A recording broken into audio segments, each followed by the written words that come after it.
magluluto. Kaso ang lulutuin ko ay dalawang putahe. Yes, putahe kung tawag sa amin sa Bicol. Putahe talaga, putahe. Ito nga po ay manok.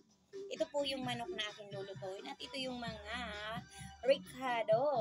At ito po yung hipon kung sa amin ay sugpo ang tawag dyan. Tapos, yan ho. Ito naman po ang panghalo sa manok na titinulahin ko. At ito po naman mamaya ay sa hipon. Yan. Yun po ang aking lulutuin. Yan. Medyo dalawang putahe na naman ngayon. Putahe talaga.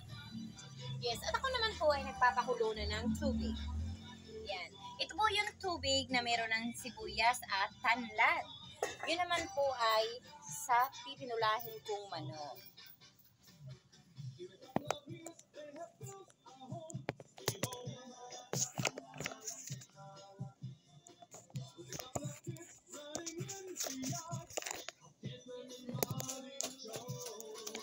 Ang kibo ng camera ko.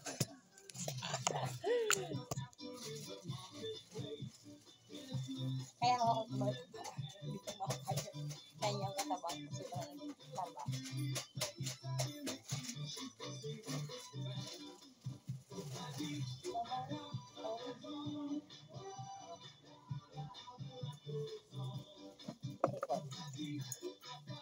Medyo malaki-laki. Mga hipon, sugpo.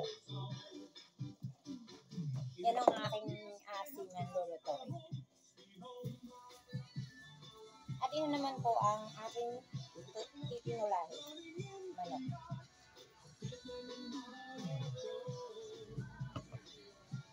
At ito po ang mga pansahog ko sa hipon na aasiman ko. Sugpo. As in, sugpong aasiman.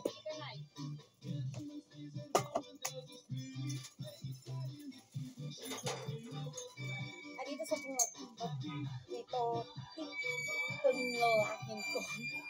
Tinulang mo. Tinulahin.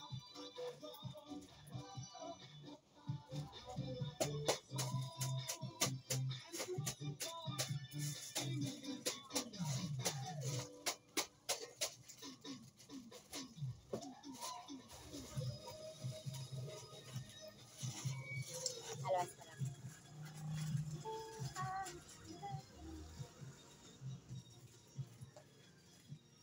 Yun ang aking mga lulutuin.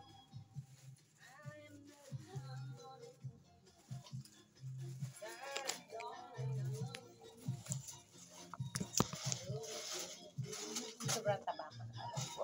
Paano ako? Wala pa yan.